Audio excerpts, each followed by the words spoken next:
గుణ ఆగు.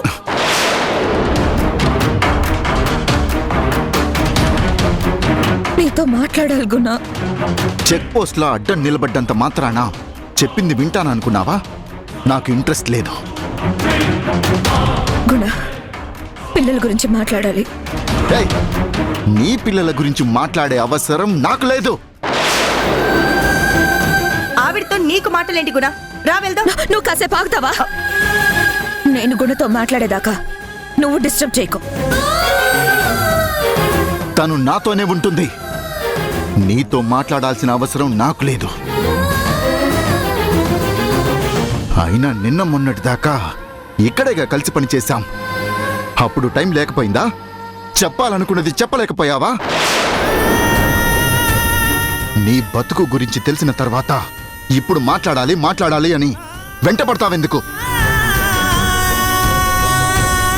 అప్పుడు దాచిందానివి ఇప్పుడు చెప్పే ప్రయత్నం ఎందుకు చేస్తున్నావు? ఈ గ్యాప్ లో స్టోరీలు ట్విస్టులు క్రియేట్ చేస్తున్నావా? నువ్వల్లిన కథ నాకప్పచెప్పి నా మనసు మార్చాలని చూస్తున్నావా? ఏం చెప్పి నమ్మించి మళ్ళీ నాతో కాపురం చేయాలనుకుంటున్నావు? ఈ జన్మకే కాదు, ఎన్ని జన్మలెత్తినా నా పక్కన నిలబడే అర్హత నీకుండదు. నా జీవితంలో నీకు ఎట్టి పరిస్థితుల్లోనూ చోటు కల్పించను. గుణ, నీకేదో నచ్చజెప్పి నమ్మించి నీతో కాపురం చెయ్యాలని నేను రాలేదు. కాపురం మీద కోరికే ఉంటే కాదనుకుని అప్పుడెందుకు వచ్చేదాన్ని? నా పిల్లల మీద నువ్వు అభాండం వేశావు, కళంకం అంటించావు. వాళ్ళ భవిష్యత్తు అగమ్య గోచరం కాకూడదని ఆరాటపడుతున్నాను. వాస్తవాలు వివరించాలని వచ్చాను, కానీ నీతో బతుకు పంచుకోవాలన్న ఆశతో కాదు. నీ నుంచి ఏమీ ఆశించడం లేదు, ఇంకా జీవితాలు ఆశిస్తాను. నిజాలు విని తట్టుకునే శక్తి లేక నువ్వు పారిపోతున్నావనిపిస్తుంది. తప్పు నీదైతే ఎక్కడ నాకు క్షమాపణలు చెప్పాల్సి వస్తుందో అని భయపడుతున్నావేమో అనిపిస్తుంది. నేను కళంకితనని, నా పిల్లలు అక్రమ సంబంధపు వారసులని చెప్పడం తప్పని నీకు వివరించడానికి వచ్చాను.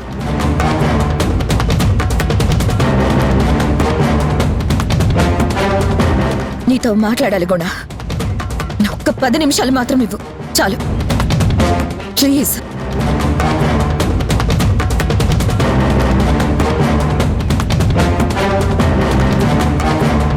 నిలబడనిస్తే వినేలా ఉన్నాడు. ఏంటి గుణ, ఆవిడేదో చెప్తాను అంటే నువ్వు వినాలన్నట్టు నిలబడతావు? నీ కళ్ళెదురుగానే కదా మీ నాన్నగారి చావుకి కారణమైంది.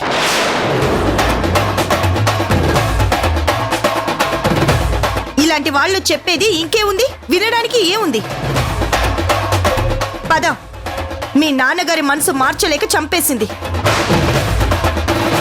ఇప్పుడు వినడం మొదలు పెడితే ఎంతవరకైనా వెళ్తుంది. పద గుణ.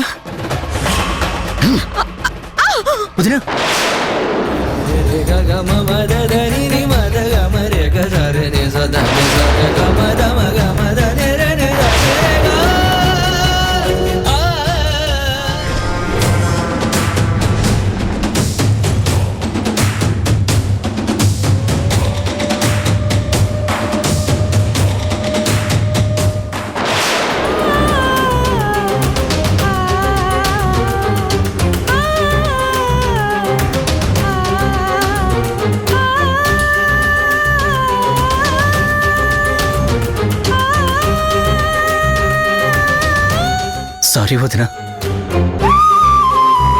నువ్వెందుకు సారీ చెప్పడం? మాట్లాడాలనగానే వినిపించుకునేవాడైతే మా మధ్య ఎందుకు ఇంత దూరం వచ్చుండేది? మేమిలా ఎందుకుండేవాళ్ళం?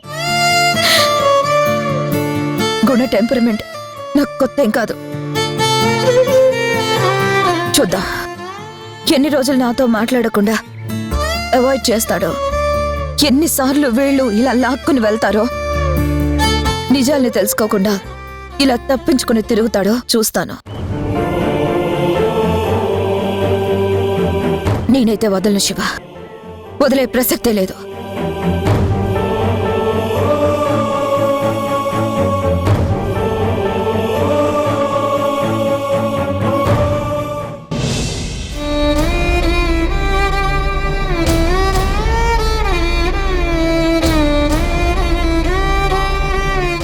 ఇంకొకసారి నువ్వు ఆ ఇంటికి వెళ్ళడం జరిగితే నువ్వు తిరిగి వచ్చేప్పటికి ఈ నాన్న శవం నట్టింట్లో ఉంటుంది. చూడు తరుణ్ ఇదే లాస్ట్ అండ్ ఫైనల్. ఇంకొకసారి ఇదే రిపీట్ అయితే నా ఫోటో కింద అందరూ రిప్పని పెట్టాల్సి వస్తుంది. నాన్నంత సీరియస్గా అలాంటి నిర్ణయానికి వచ్చిన తర్వాత నేను నాన్నని ఎలా డీల్ చేయాలి, ఎలా నచ్చజెప్పాలి, అమ్మ దగ్గరికి ఎలా వెళ్ళగలను, ఎలా మాట్లాడగలను?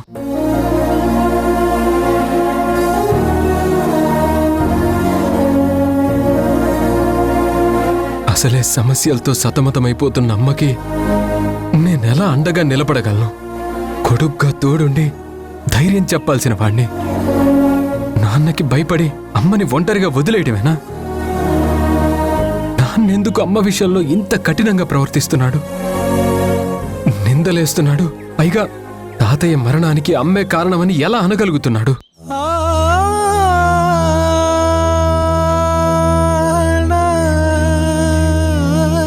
నీకు సేఫ్ గా కోసుకోవడం తెలుసు, కానీ నాకు శాశ్వతంగా కన్ను మూయడం తెలుసు. నాన్న, నేను నీ ప్రేమ కోసం తప్పించి ఆ రోజు అలా చేశాను.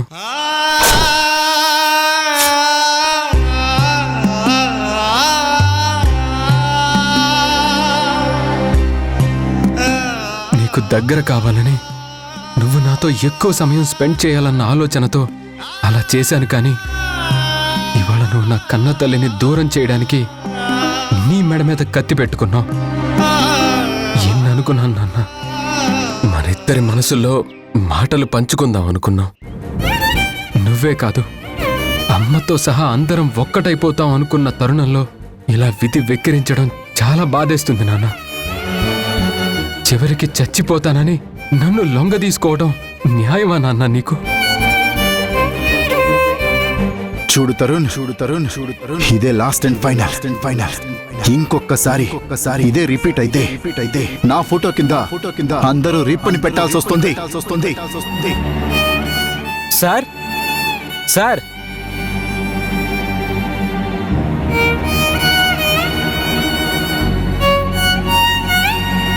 నమస్తే సార్. నమస్తే. ఎవరండి మీరు? డాక్టర్ గారు లేరా సార్? లేరు. ఏం పని? ఇవి మీ బర్త్డే రోజు తీసిన ఫోటోలు, వీడియోలు ఈ పెన్ డ్రైవ్లో ఉన్నాయి సార్. మా ఓనర్ గారు వెంటనే ఇద్దామనుకున్నారు, కానీ పెద్ద ఆయన చనిపోయారు కదా సార్, అందుకే ఇవ్వలేదు సార్. ఇప్పుడు ఇచ్చిరమ్మని పంపించారు. ఓ అలాగా, సరే ఇవ్వండి. ఓకే సార్, ఉంటాను.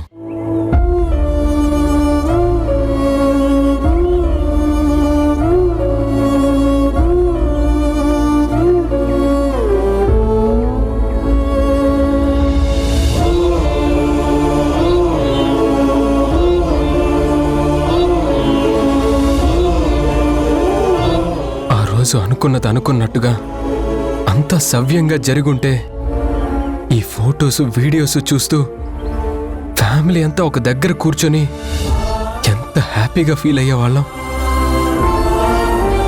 ఇప్పుడు దీన్ని ఎవరు చూసినా సంతోషపడే విషయాలు ఏముంటాయి?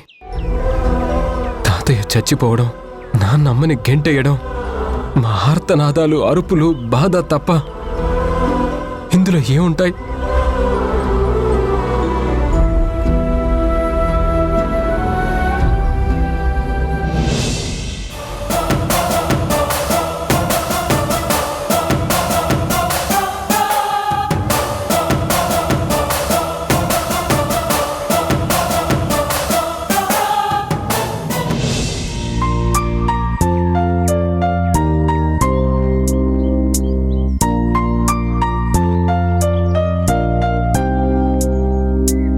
ఏం పరిమళ, దారి తప్పొచ్చావా? అడ్రస్ వెతుక్కుంటూ వచ్చావా? జయమ్మ గారి ఇల్లెక్కడా అని అడుక్కుంటూ వచ్చాను. ఏంటి అసలు ఈ మధ్య కనపడటమే మానేశావు? ఓ, నువ్వు తెగ కనిపిస్తున్నావు, నేను మాత్రమే రానట్టు దెప్పి పడుస్తున్నావా? నువ్వేమైనా వచ్చావా? రావడానికి వీలెన్ని పరిస్థితుల్లో ఇరుక్కుపోయి ఉన్నానే. సరే, అది తెలిసే వచ్చాను. చక్రి బాధపడుతూ నాకు చెప్పాడు. అవును, మధుకి జ్వరం తగ్గిందా? తెల్లవరే తగ్గిపోయింది. చక్రి నువ్వు చెప్పావని చెప్పాడు. నాన్న నాన్న అంటూ మధు వెళ్ళిందంట. వానలో తడిచి స్పృహ తప్పిందంట. జనని జీవితం గురించి నాకెప్పుడూ నువ్వు క్లియర్గా చెప్పలేదు. అసలేం జరిగింది? చక్రితో తన భర్త కలిశాడు, పిల్లల్ని పరిచయం చేశాడు అని చెప్తే చక్రి చాలా సంతోషపడ్డాడు. జనని జీవితం కుదుట పడుతుందని ఆనందపడ్డాడు. మళ్ళీ ఏమైంది? ఈ సమస్యలేంటి? మధు ఒక్కతే తండ్రిని వెతుక్కుంటూ పోవడమేంటి? వానలో తడిచి రావడమేంటి? జ్వరం వచ్చి పడిపోయేంత పరిస్థితి ఎందుకొచ్చింది జయమ్మ? జనని జీవితం వైకుంఠపాడిలా అయ్యిందే.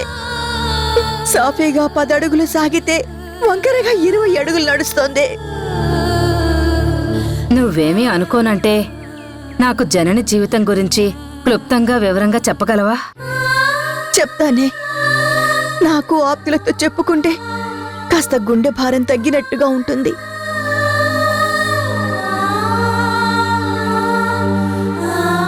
నా అల్లుడి నాన్నగారికి జనని యోగా నేర్పించేది.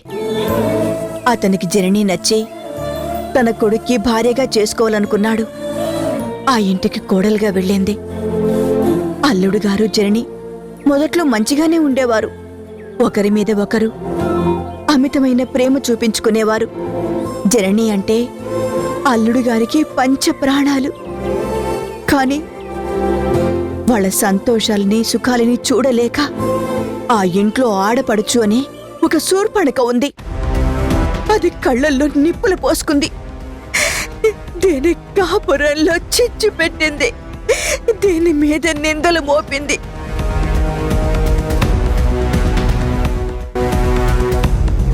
అల్లుడు గారు చాలా మంచివాడు. ఆ ఆడపడుచుంది చూసావు, అది ఉట్టి కుళ్ళుపోతుంది. శకుని తర్వాత శకుని వంటిది. అల్లుడు గారికి అమ్మ చిన్నతనంలోనే పోతే అక్కే అమ్మాయి పెంచిందట. అందుకే అక్క మాట ఆయనకి వేదం. అది ఏది చెప్తే అది బుర్రకెక్కించుకుంటాడు. ఆ ప్రాసెస్లోనే అది జనని మీద లేనిపోనివి కల్పించి చెప్పింది. అతను నమ్మాడు. ఆఖరికి దీన్ని బయటికి గెంటే పరిస్థితి వచ్చింది.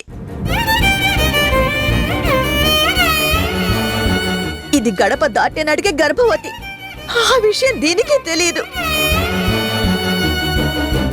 యువతలకి వచ్చిన 4 నెలలకి ఇది బ్రతుకు మీద విరక్తి కలిగి చావుకు తెగించినప్పుడే పిల్లలు కడుపులో ఉన్నారన్న సంగతి బయటపడింది.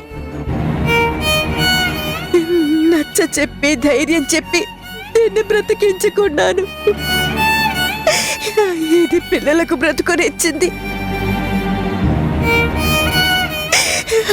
ఆ తర్వాత జరిగిందంతా నీకు తెలుసు. అల్లుడు గారు మళ్ళీ ఎదురై పిల్లల కోసం మళ్ళీ కలుద్దాం, వాళ్లకు మంచి భవిష్యత్తునిద్దాం అన్నాడట. పెద్ద కొడుకుని పరిచయం చేస్తానంటే ఇది ఆశపడింది. తను కన్న పిల్లల గురించి కూడా అల్లుడికి చెప్పాలనుకుంది. కానీ అక్కడ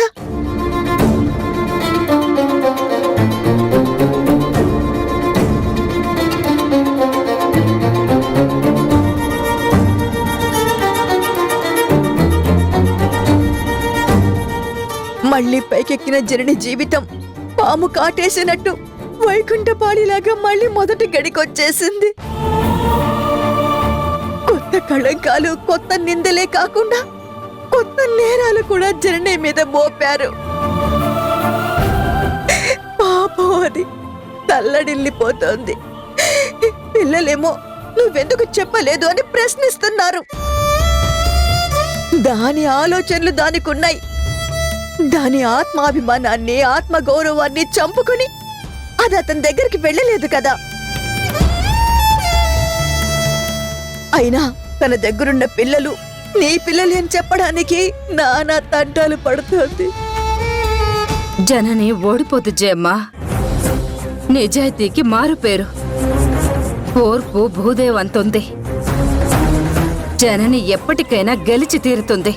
జనని గెలుపు కోసం నేను చక్రి కూడా జనని వెంటే ఉంటాం. పిల్లలు అదే మాట అన్నారు. ఆ కాలం ఎల్లవేళలా ఒకేలా ఉండదు. ఇప్పుడు మీ అల్లుడి గారి అక్క టైం నడుస్తుందేమో కానీ దాని టైం తిరగబడినప్పుడు దాని బ్రతుకు బోర్లా పడుతుంది. దాన్ని ఆ తమ్ముడే బయటికి ఏడుస్తాడు. తూ అని మొహాన్ ఉమ్మేసే రోజు త్వరలోనే వస్తుంది.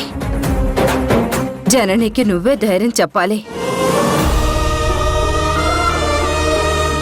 అది ఈ పరిస్థితుల్లో కూడా మాకు ధైర్యం చెప్పేలా ఉంది కానీ దానికి ధైర్యం చెప్పాల్సిన అవసరం లేదు.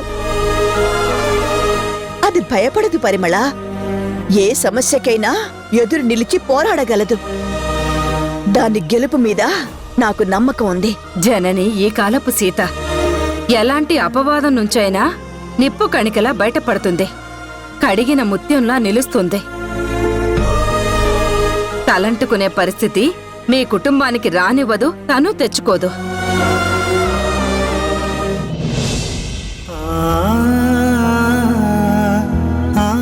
నీతో మాట్లాడాలి గుణ. చెక్ పోస్ట్ లో అడ్డం నిలబడ్డంత మాత్రానా చెప్పింది వింటాననుకున్నావా? నాకు ఇంట్రెస్ట్ లేదు. ఎలా అయినా గుణతో మాట్లాడాలి. గుణకి జరిగిన వాస్తవం అంతా వివరించాలి. గుణతో మాట్లాడకుండా నేను అడుగు వెనక్కి వేయడానికి వీల్లేదు. తను కొట్టినా తిట్టినా భరిస్తాను, కానీ నిజాలు చెప్పి గుణ కళ్ళు తెరిపిస్తాను.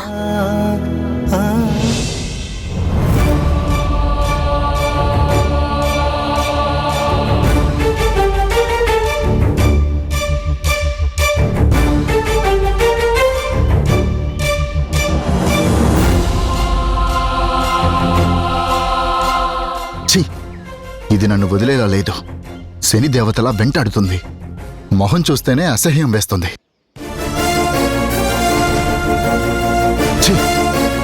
గుణ ఒక్క నిమిషం. నేను చెప్పేది ఒక్కసారి విను గుణ.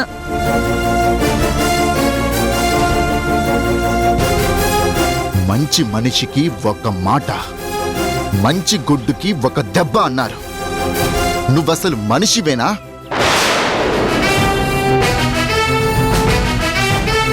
చెయ్యాల్సిన తప్పు చేసేసి ఇప్పుడు ప్రాధేయపడి ఏం లాభం? నన్ను బ్యాడ్ చెయ్యాలనా? వినిపించుకోలేదు మూర్ఖుడని నింద వెయ్యాలనా? చీ కొడుతున్నా సిగ్గు లేకుండా ఇంకా ఎందుకు నాకెదురు పడాలని చూస్తున్నావు?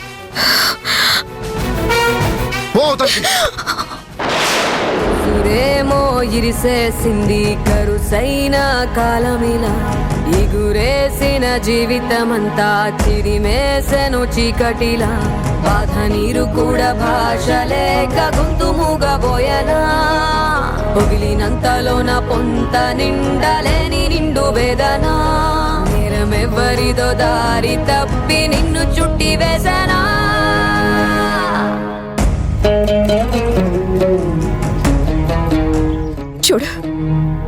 చూడెంత మూర్ఖంగా బిహేవ్ చేస్తున్నాడో. ఆడదాని మీద చేయి చేసుకోవడం, ఇలా నిర్దాక్షిణ్యంగా నెట్టివేయడం గొప్ప అనుకుంటున్నాడు. వృత్తి ధర్మం అంటాడు కానీ ప్రవృత్తిలో ఏ మార్పు లేదు. నా ఓపికని సహనాన్ని పరీక్షిస్తున్నాడు. వాస్తవాలు వినడానికి ఒక్క నిమిషం నాకు కేటాయించలేడా? ఆవిడ నవ్వేంటి? నాకు అసహ్యం వేస్తుంది శివ. ఫుర్క వదినా, కాలం మనది కానప్పుడు మనం ఒదుగుండక తప్పదు. నీ ప్రయత్నం వృధా కాదు వదినా. తప్పకుండా నీ మాట వినే టైం వస్తుంది. ఓపిక పట్టు వదినా. ఆ ఓపిక ఉండబట్టే ఇన్నిసార్లు ఇలా ప్రవర్తిస్తున్నాను.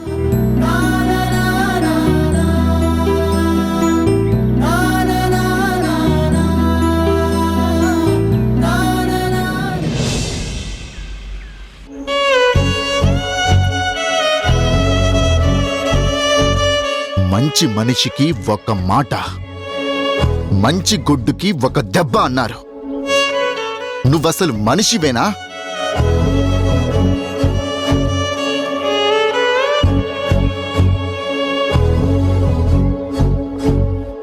అమ్మా, పిల్లలు అన్నం తిన్నారా? తినేశారు.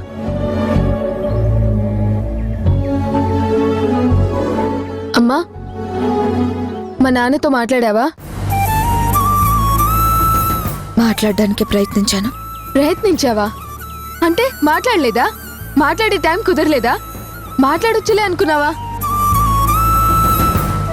లేదు, మాట్లాడతానులే అని అనుకున్న దాన్నైతే మాట్లాడతానని మాట ఎందుకు ఇస్తాను? మరి ప్రయత్నించానంటావే, మాట్లాడాలి కదా. మాట్లాడతానని బయలుదేరావు కదా, మాట్లాడకుండా ఎందుకు ఊరుకున్నావు? చూడవే, ఒక్కసారి మాట్లాడితే మనసు మార్చుకునే తత్వం కాదు నీది, మీ నాన్నది. ప్రయత్నానికి సహకరించే లక్షణం మీ ఇద్దరికి కూడా లేదు. అసలు చెప్తే వినిపించుకునే అలవాటు మీ రక్తంలోనే లేదు. పేళ్ల తరబడి చెప్పాను, నీ కోరిక మారిందా? ఎన్నో సంవత్సరాలు నచ్చజెప్పాను, నువ్వు విన్నావా? ఒక్క ప్రయత్నంతో ఫలించేది కాదు, ఒక్క ప్రయత్నంతో చెల్లించేవాళ్ళు కారు. చెప్పాలి, మళ్ళీ మళ్ళీ చెప్పాలి, వినిపించుకునే వరకు చెప్పాలి, వినే వరకు చెప్పాలి, మారే వరకు చెప్తూనే ఉండాలి. అది ఒక రకం కాదు, రకరకాలుగా చెప్పాలి, మనసుకి నచ్చేలా చెప్పాలి, నాటుకునేలా చెప్పాలి. చెప్పి చెప్పి అలసిపోయినా ఓపిక కూడబట్టుకొని చెప్పాలి. ముక్కలైన మనసు ముక్కల్ని ఏరి పేర్చుకొని ఓపిక కూడగట్టుకొని చెప్పాలి. సహనం నశించకూడదు, సమయం కోసం ఎదురు చూస్తూ ఉండాలి, నిరీక్షించాలి. పరీక్షించినా తట్టుకోవాలి, ఆ పరీక్షలో గెలవాలి. అందుకు చాలా చాలా ప్రిపరేషన్ అవసరం. ఏ మాత్రం అలక్ష్యం చేసినా నిర్లక్ష్యం చేస్తారు. అవతల వాళ్ళ బాధని కరుణతో అర్థం చేసుకునే మనసు లేని మనుషులు. ఎప్పటికీ మేము మా నాన్న దగ్గరికి చేరాలి. 10 మంది ముందు నా పిల్లల మీద కళంకం వేశాడు. ఆ 10 మంది ముందే అతను అన్న ప్రతి మాటలోనూ అక్షరం అక్షరానికి క్షమాపణ చెప్పించి తీరుతాను.